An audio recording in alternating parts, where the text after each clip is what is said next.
Graham ये senator हैं America के और इन्होंने एक ऐसी बात कही है जिस बात के बाद दुनिया भर की मीडिया अभी बहुत ज्यादा सीरियस होकर देखने लगी है। भारत, चाइना और रूस के ऊपर इकोनॉमिक बंकर बस्टर बिल फोड़ने की तैयारी कर रहा है अमेरिका। क्या है ये और क्या इसका आभास भारत, चाइना और रूस को पहले ही हो गया था, इसलिए रूस ने इसकी तैयारी भी कर डाली है और भारत आगे भी बढ़ गया है। जानेंगे जियोपॉलिटिक्स में क्या कुछ चल रहा है।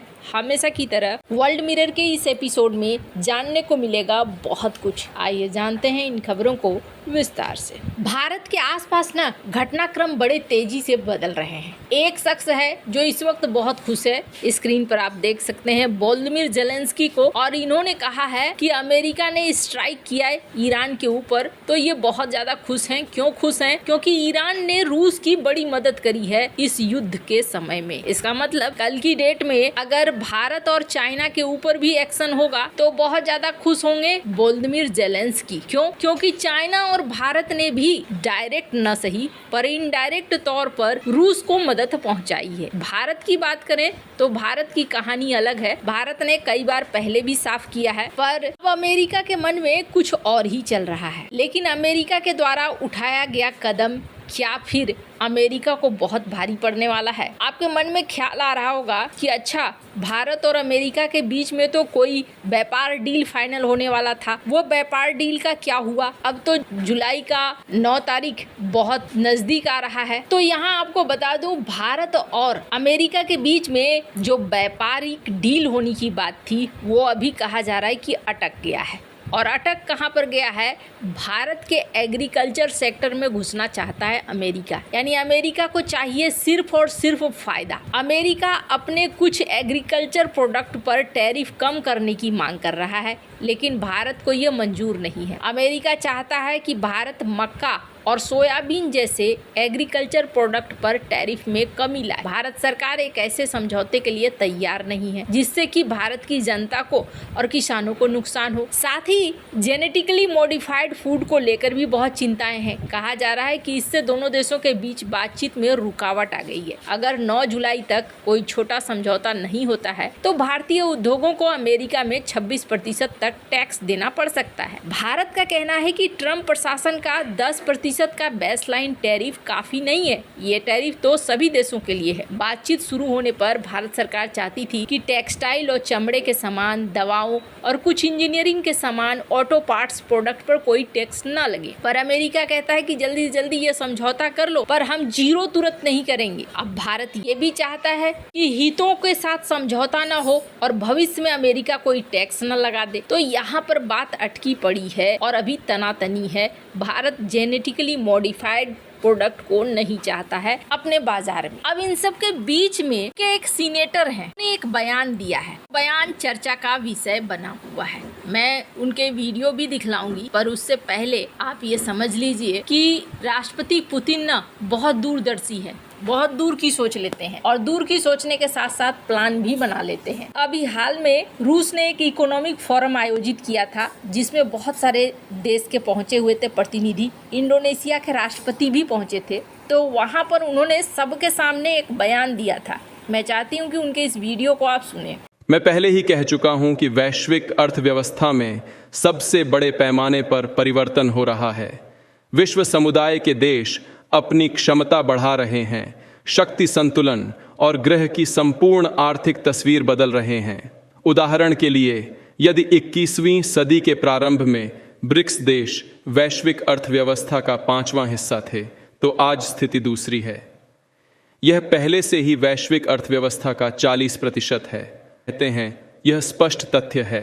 ऐसा परिवर्तन मुख्यतः वैश्विक दक्षिण के गतिशील राज्यों के कारण हो रहा है। उन्होंने इस बयान में कहा था कि ब्रिक्स के देश 40% ग्लोबल इकोनॉमी के हैं और ये अपने में एक बहुत बड़ी ताकत है। अब इसके क्या मायने हैं आपको दूसरे स्टेप में समझ में आ जाएगा। स्क्रीन पर जिन्हें देख रहे हैं ये ग्राहम है। This affect Russia?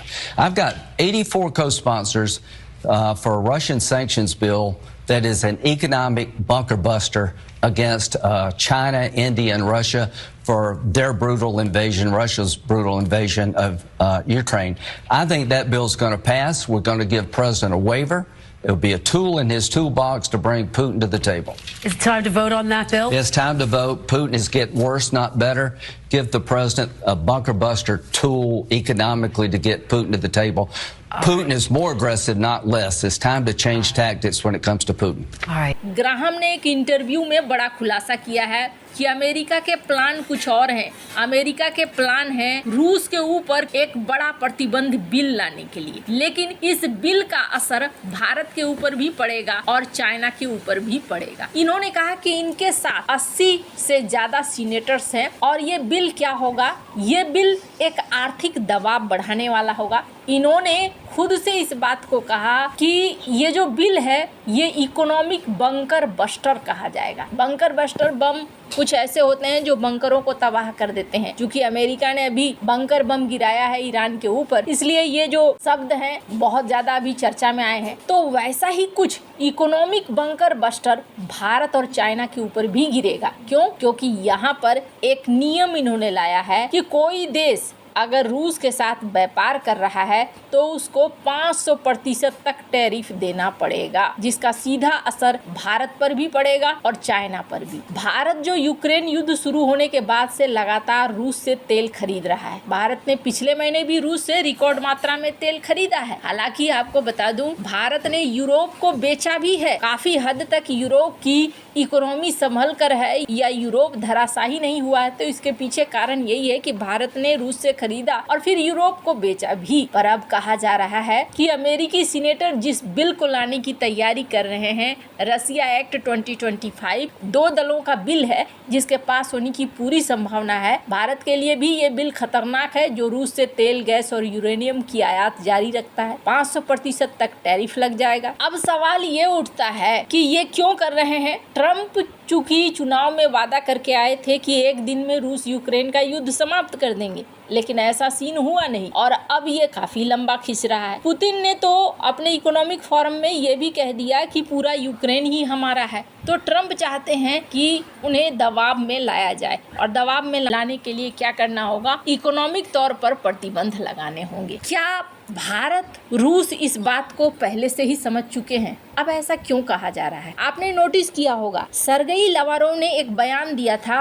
और जिस बयान में कहा था कि अब समय आ गया है रूस, चाइना और भारत को एक हो जाना चाहिए और RIC का ट्रायो का एक बार फिर से शुरू करना चाहिए। मामला सिर्फ यहीं तक नहीं है, बल्कि मामला कुछ आगे भी बढ़ गया है और आगे बढ़े मामले में अब ये कहा जा रहा है कि अजीत डोभाल और राजनाथ सिंह दोनों ही SCO समिट के लिए चाइना जा रहे हैं। मैंने पहले भी कहा है, रूस यहाँ पर 2 चीजें साधना चाहता है। पहला तो चाइना को भी साधना चाहता है कि चाइना उसके लिए समस्या न खड़ी करे, इसलिए भारत उसके साथ हमेशा रहे। और दूसरा चाहता है कि अमेरिका के दबाव में दोनों देश उसका इकोनॉमिक तौर पर साथ न छोड़ें। अब यहाँ पर अगर तीनों ही लपेटे में आएंगे तो क्या होगा ये कि ब्रिक्स को लेकर जो भारत अभी थोड़ा पीछे पीछे रहता है, भारत भी ब्रिक्स के एजेंडे को फिर आगे बढ़ाने के लिए विवश हो जाएगा। और यही चीज राष्ट्रपति पुतिन ने भी कहा कि आने वाला जो समय है